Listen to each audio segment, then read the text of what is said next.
Faced a smear campaign by my father-in-law over a stolen iPad, my wife chose him, complicating our marriage deeply. My, 27 male, wife, 29F, and I aren't in a good place. It's not a fun feeling. I feel context is important here. We're college sweethearts married for 6 years and have a daughter, 4F. Our constant hurdle is family. It's like having to validate our relationship. I always thought my wife was worth it, though. I haven't felt for anyone else the way I do about her. My wife's family is very old school. They're conservative in their beliefs and values. My Phil, 59M, is treated as the captain and looked to as the head. My relationship with him was never smooth, not for my lack of trying. Him putting up with me only came after my daughter. I don't believe he's ever thought I was good enough for his daughter. I wasn't his first choice or in his top 5. I don't share their gated community or fancy schools background. My Phil always had some backhanded remark about my upbringing. During a family gathering at my in-laws last Christmas, my Phil's iPad went missing. He blew a fuse and accused me of stealing it. His reasoning was there was a period of time I was alone in the house. I was never actually alone in the house. I was helping my Mill, 58F, in the kitchen because people were kicking back their feet while she was slaving away for a big family.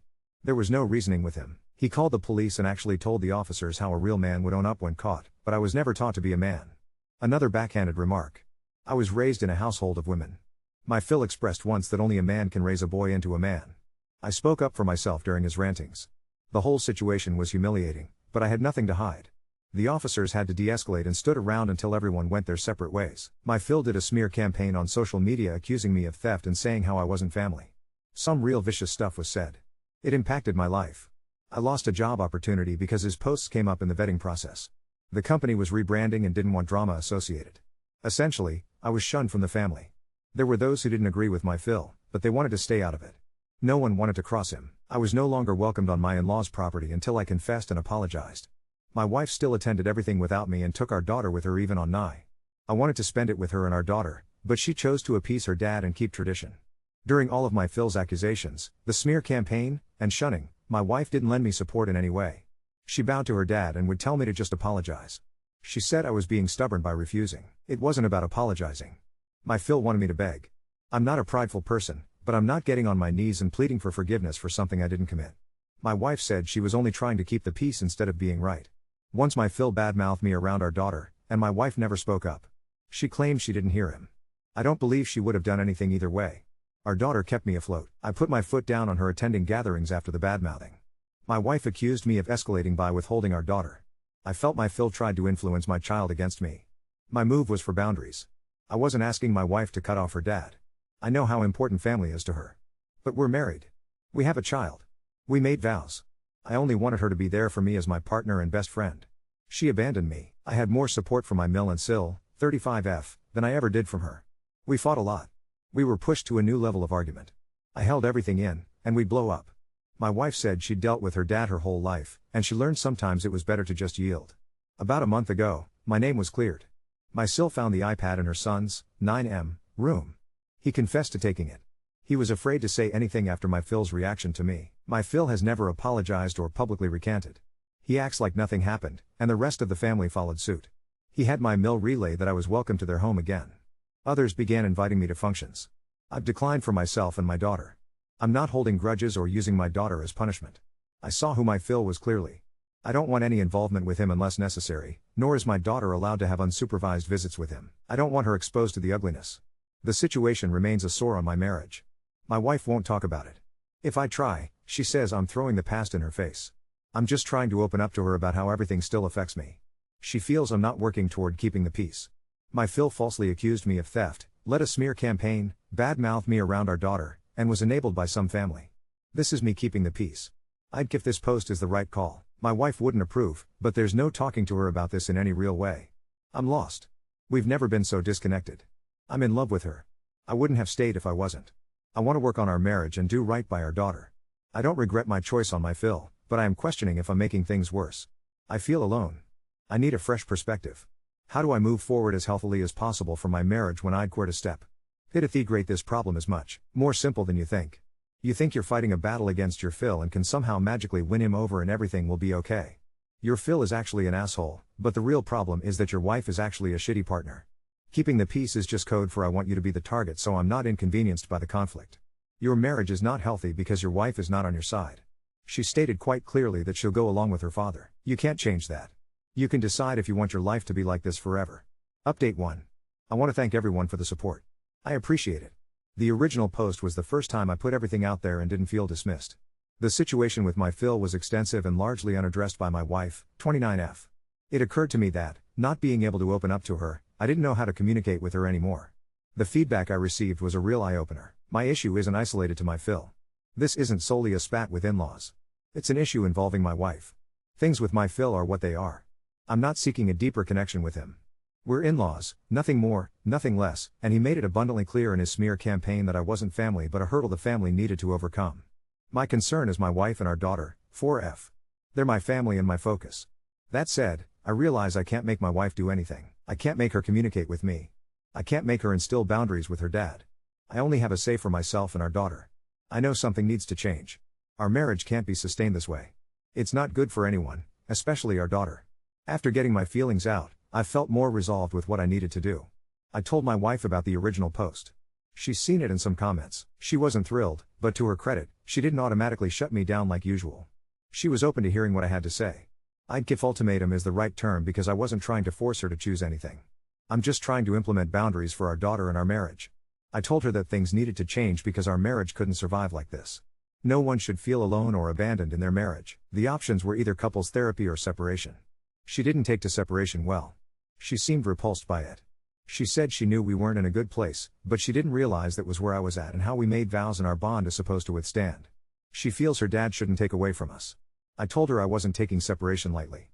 Our vows do mean something, but whether she admits it or not, she checked out on our vows in favor of her dad. It wasn't keeping the peace. It was me drowning while she was on her dad's boat and never tossed me a line. Our issues are bigger than just her dad.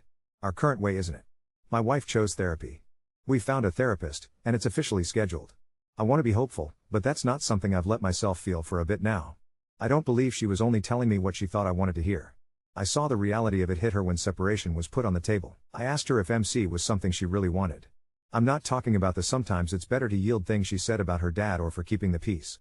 I was asking what she genuinely wanted. She said it was and that she doesn't want to lose our relationship or our family. Some have questioned why I'd want to try working on my marriage. It's not about staying for our daughter. I want to make a real attempt for my family and see if things can be mended. I know there's more to my wife than just my Phil. I fell in love with her because of who she was as a person. When we met and got to know each other, it was away from her dad. I saw how caring she was for others even if she didn't agree with their POV, how decent she was, and how she had a weight off her shoulders with distance from her dad's shadow. My wife is the youngest of her siblings, and I would say my in-laws hold on to her more tightly. I didn't know how bad things were until I actually dealt with my Phil. It's why she chose a long-distance school and didn't go home on breaks often. Her work moved us closer to home, and she was back into the fold fully. My Phil smear campaign was our first major obstacle following that. I'm in love with my wife, but I'm not speaking out of blind love. Whether we're together or not, I want the best for her. Part of my hope for MC is that she regains sight of herself separate from her dad and sees that boundaries for herself aren't crossing a line. Maybe we can recover together and come out better for it. I know we got married a little young. Trust me, we'd heard our fair share from the skeptics, but I was always sure of my wife. Marriage wasn't something I took lightly. I didn't expect there to be nothing but clear skies. But we should want more from each other. Being there for each other and emotional intimacy are the bare minimum. We should be a team. Our family is the core before any other relationship. To me, our vows mean consciously choosing each other and committing to each other even when it's hard. I'd what MC will bring. It'll be my first experience with therapy. All I can do is take everything one step at a time and reaffirm boundaries for myself and my daughter. I'm not withholding my daughter as punishment or holding grudges. I don't even want an apology from my Phil because I know it'll be empty. I'm just done giving him any more power. I'm protecting my daughter too. We just finished our 6th session with the marriage counselor, and honestly, I never thought I'd say this, but things have changed inside our house, for better and for worse, and then for better again. Sorry if this gets long, but so much happened, and I promised myself I'd be honest here in a way I couldn't elsewhere. The beginning of therapy was awkward as hell. I mean, sitting there across from my wife, the air between us heavy like storm clouds, and a stranger asking you to talk about feelings, I was almost numb. My wife was polite, guarded, but I could feel how tense her jaw was. We stayed on the surface for the first few sessions. We agreed on facts, we disagreed on motives. She was still, in her words, trying not to let her family define us, but the truth was, she hadn't detached herself from their influence at all. It all blew up at session 3, the first time my Phil came up by name. The therapist said, "Let's talk about your father, and how he lives in your marriage." My wife bristled. She said, "He doesn't live in our marriage. My husband brings him in." That wasn't true, and I finally said it. "There's this phrase from here, from the Reddit comments, that had stuck with me and I blurted it. "You never tossed me a line when I was drowning. You just watched from your father's boat." She started crying right there, and for a minute, I thought it was all going to fall apart. The therapist let the silence ride, and it just hung there, my wife trembling and hiding her face. When she calmed down, she admitted something new. "I'm afraid he'll stop loving me if I push back too far." It was like a spell breaking. I hadn't really understood until then how much fear she still had of her father. She described her whole childhood as a series of tiny capitulations, learning not to say no, learning how to shrink herself to keep the peace. She'd convinced herself maintaining tradition was safer than risking rejection. She said she never consciously chose him over me, it was always just react, freeze, yield. We talked about what keeping the peace actually cost her, and us, and especially our daughter. That was the first night in months we held hands on the drive home, not talking but both feeling lighter. The therapy sessions since then have been intense. We roleplay boundaries. We practice saying no to imaginary in-laws. She's struggling but making the effort. She called her father after the 4th session to tell him we wouldn't be coming to family dinner for a while, and she didn't tell him it was my decision, she told him it was hers.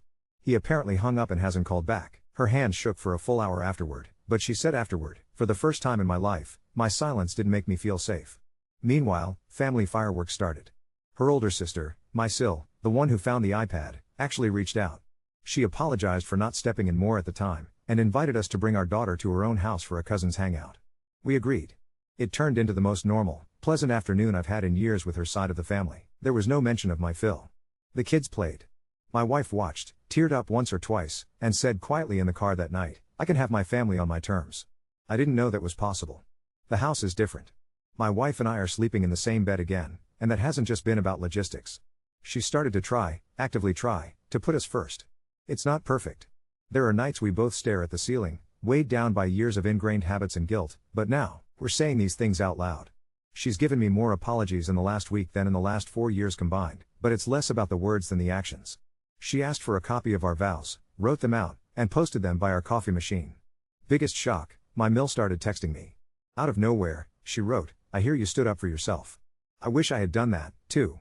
For what it's worth, I'm glad my daughter picked you." I cried when I read it in the garage, where no one could see. Daughter-wise, she's noticed the change. She draws pictures of mommy, daddy, and me holding hands, something I hadn't seen in months.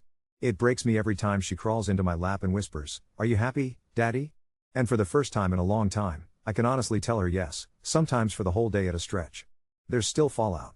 Her father's bitterness is legend. My wife expects an explosion eventually. I don't care, not for myself, but I am scared for her. But for once, she's not alone in it, and she knows it. We talked, in therapy, about what we'll do when the next wave hits. She wants to keep our distance, draw the boundary, and if he goes public again, we'll have documentation and be ready. Her resolve has shocked some in the family. Sil wants therapy, too. My mill whispered that maybe, finally, things will change. I told her I hope the costs were worth it. I don't know if we're out of the woods, but the path feels visible. Marriage isn't supposed to be a bunker, but damn, after all this, it feels like we finally earned a little bunker time together.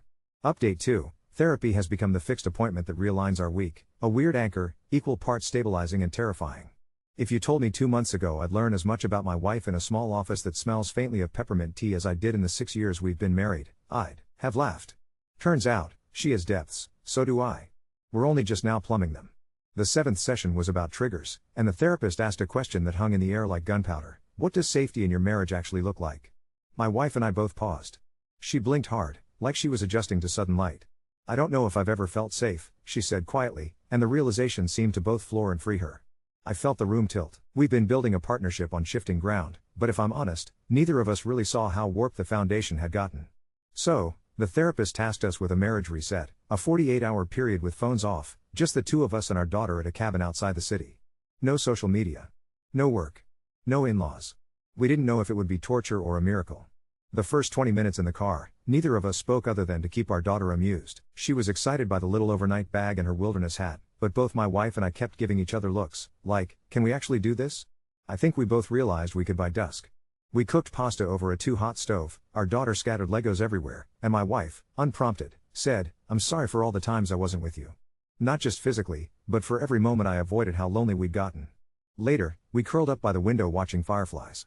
It was quiet. She put her head on my shoulder. I realized suddenly it had been so long since we were just okay together. That cabin was the first time she explained her coping out loud. You'd stand up to him. I couldn't. I admired it, respected it, but it scared the hell out of me. I felt like if you lost the fight, I'd lose everything. She started to see it differently, and so have I. Losing the fight just means you draw a line and stop letting someone shove you over it. And then, life happened. The in-laws staged a mini intervention. No joke. Aunts, uncles, cousins started texting my wife, urging her to mend things with her father. Her eldest brother, who lives 3,000 miles away and hadn't commented on any family drama previously, FaceTimed out of the blue. He thought it was all out of character and asked if maybe she was suffering from undue influence. She shut the call down quickly, a first for her, but cried in the bathroom for half an hour. My Mill confided that my Phil is more unhinged than usual at home, silence is alternating with shouting, and she herself is sleeping in the guest room. But here's the craziest development. Sil decided enough was enough. She secretly called my Mill and my wife and arranged a daughters-only night. Just them and their mom, out at Mill's place, while I stayed home with our daughter. Mill prepared a meal her own father used to make, quiet, nostalgic, and totally outside my Phil's orbit. They spoke honestly about boundaries, about how much anger and fear had ruled their lives. Mill admitted she regrets almost every way she enabled him over the years, and apologized directly to her daughters for failing them. My wife came home after midnight, exhausted but glowy, lighter. She said, "He's only as strong as the silence around him. I don't want to keep silence anymore." I had a moment, brief but profound, of understanding just how generational this whole thing is. Then, the final twist. Maybe it was inevitable. Last weekend, my Phil showed up at our house. He stood on the stoop like he owned every brick, my daughter visible behind me in the hallway. He asked to come in. I said no. He demanded to speak to his family. My wife joined at the sight of him and, to my surprise, didn't shrink back. Instead, she told him bluntly, "If you can't respect us, you can't be inside our home, inside our lives. We're done protecting your feelings at the cost of our own." He looked, honestly, lost. Like no one had ever stood up to him, no one had ever said enough and meant it. She asked him to leave, and when he began one of his tirades, she shut the door, literally. Just closed it in his face. Our daughter held my leg, confused, and my wife crouched down and said, "It's okay. Sometimes people try to come in when you've asked for space, but it's all right to say no." Later, after bedtime, she climbed into my lap and just cried. But it wasn't defeat, it was relief. The boundary is real. Afterwards, word got around the family, as it always does. There have been fewer texts, some icy cold, some, from Sil and Mill, full of support. A few cousins even congratulated her on breaking out of the family script. The dynamic isn't healed, but it is fundamentally different. My wife and I can say this, we trust each other more now. She is still fragile sometimes, we're a little raw, but it's like the world is in color again, not black and white shadows. We still have therapy every week, we don't pretend we're fixed. But we show up for each other now, every damn day. We say no when we need to. We put our daughter first, and ourselves right next to her. For the first time ever, I don't just believe we can be okay, I actually feel it, in the air between us, in the way her hand finds mine in the dark, in the quiet mornings when the coffee brews beneath the vows taped to the fridge. Update 3. So much has happened since my last update that I almost don't know where to begin. We're something like 10 or 11 sessions into therapy now, and the pace of change has been both surreal and, at times, emotionally exhausting. Some days it feels like we're just toddlers learning to walk, awkward, off balance, but occasionally surprised by our own progress. Other days I feel like the floor could still drop out, but hell, we're not just stuck in place anymore. Let me start with the big, weird new thing. My wife started individual therapy, too. That came out of session 8, after a particularly intense couples meeting where she ended up talking, almost rambling, about losing her sense of self since moving back. It dawned on us, me, her, and even the therapist all at once, that she wasn't just recovering from her dad's overbearing presence in our marriage. She'd never really outgrown the pattern of being the good daughter in any room her family occupied. So she started seeing a trauma-focused therapist that a friend recommended. It's only been a few weeks, but I'll be honest, there's a level of raw honesty in her now that I barely recognize but deeply admire.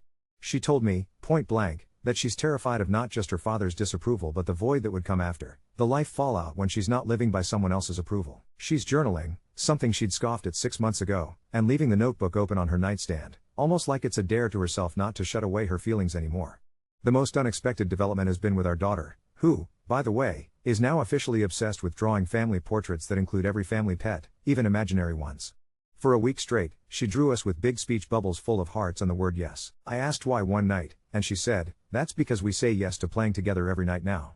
I realized it's because we've been making time for her bedtime story together, something we drifted away from during all the drama. It feels like such a tiny ritual, but the look on her face brings me back every time I think about just zoning out on my phone or retreating behind work. But here's where things get both sticky and, honestly, totally wild. My wife's family dynamics have shifted in ways I couldn't have predicted. Remember how her Sil started therapy and her Mill stepped up? Well, the whole Daughters and Mill alliance has quietly expanded. My wife's other brother's wife called her out of nowhere one afternoon confessing she was tired of the family scripts too. Next thing I know, there's a secret group text between the women, all basically plotting their escape from the emotional shadow of my Phil. The first real test of this revolt came at what was supposed to be my Phil's big birthday dinner at a fancy country club. In years past, it was a spectacle, expensive, formal, rigid as hell. This time, my wife and her sisters mutually decided to RSVP no, and Mill, completely out of character, told Phil she was going on a spa trip that weekend instead. Phil lost it, apparently there was yelling and a thrown chair, per our inside sources, and started bombarding the group with increasingly desperate messages. My wife only responded to say that being present isn't the same as being respected. She muted his number for the first time in her adult life. But, and here's something that absolutely blindsided me, instead of just hiding out, the daughters, Mill, and kids all showed up at our place for an impromptu anti-birthday barbecue. No presents, no speeches, no fancy clothes. Just pizza, music, my niece's weirdly competitive limbo contest, a trampoline, and toasts with cheap, sparkling cider. For most of the night, our backyard was full of laughter, and our daughter ran around with her cousins until she collapsed on my lap. My wife called it our freedom party. It was the best night I've had with her family, maybe ever. The fallout came the next day. My Phil must have realized his control had slipped for real, because, in true fashion, he posted a long, vitriolic open letter on Facebook blaming the ungrateful behavior of his daughters and the husbands who encouraged disrespect. For the first time, though, nobody caved. Sil commented publicly, "I love my husband, and my sisters, and mom, and I won't apologize for finally loving myself. You're welcome to apologize when you're ready." Nobody else from the women's side of the family responded to his attacks. The ripple effects were immediate.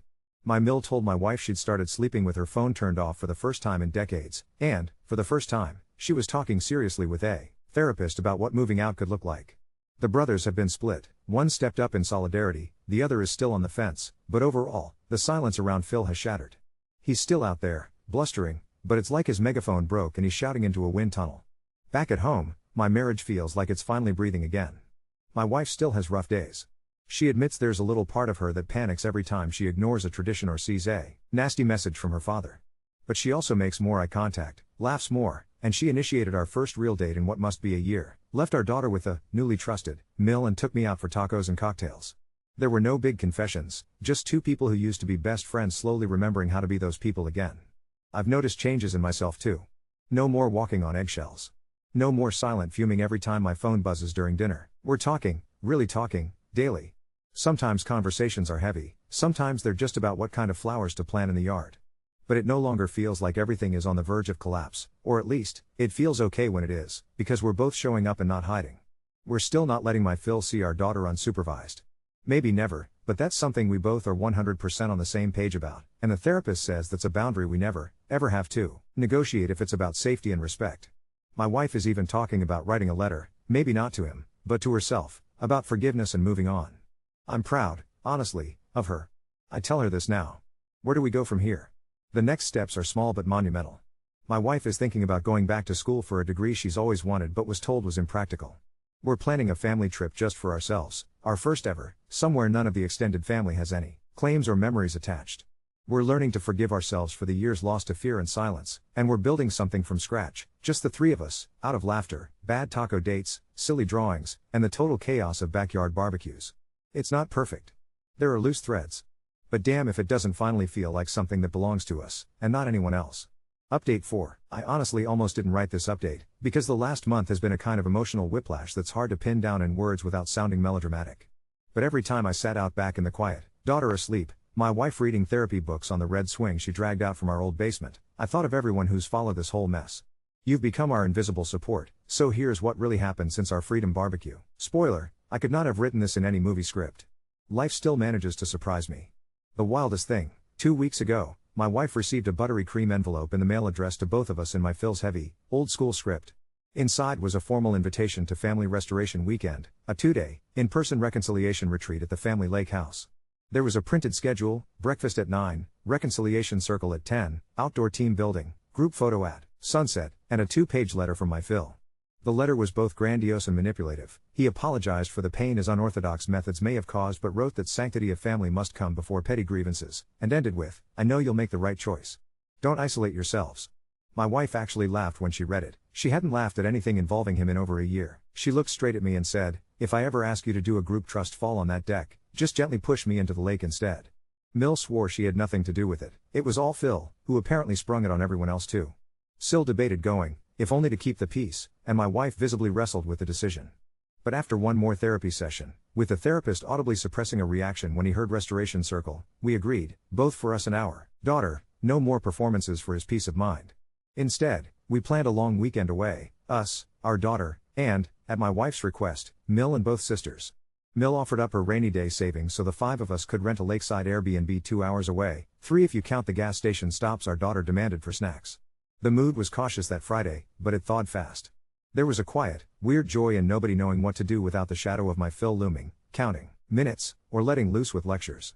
By the first evening, after a dinner of hilarious kitchen failures, Sil tried to remake their family lasagna from memory and forgot half the ingredients. The place was thick with relief.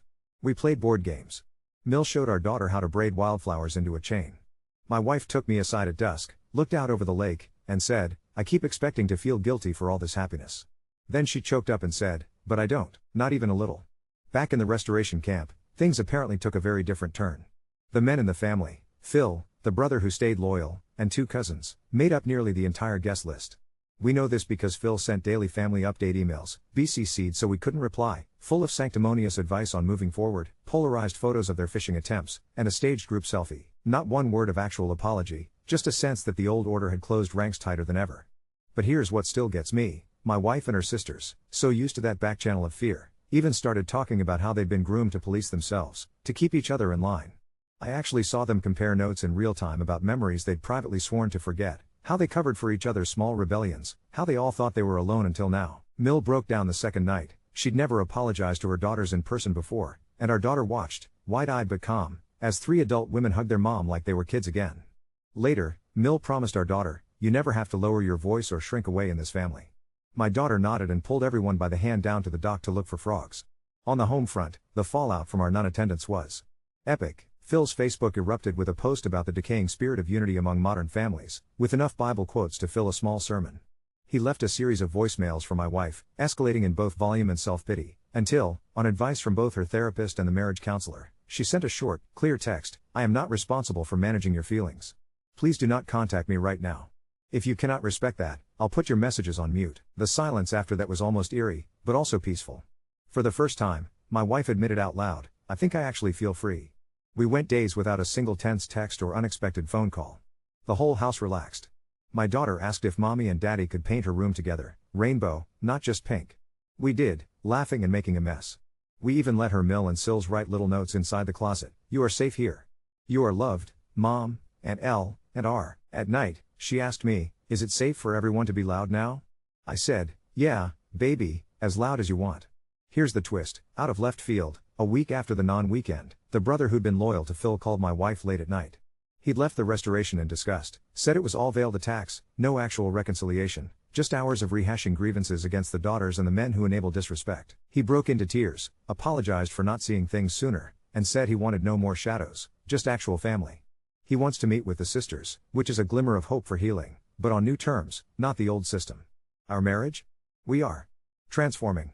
There's a softness between us where there used to be either gripping tension or icy silence. My wife's guard is down. She's not on autopilot anymore.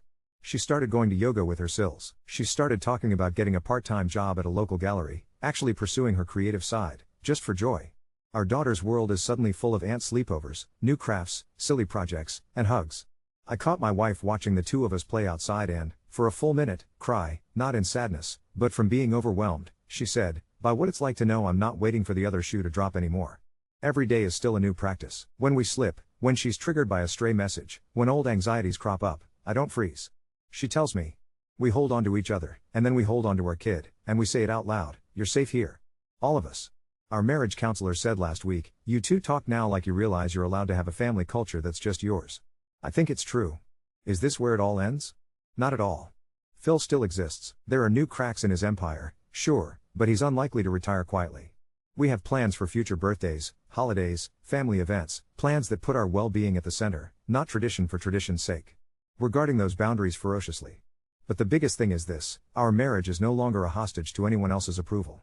If you'd told me a year ago that we'd spin all that pain into something that feels this solid, grounded, and full of possibility, I wouldn't have believed it. It turns out, my wife and I are tougher, kinder, and freer than either of us thought. And our daughter, she's the rainbow running right through the middle of it all.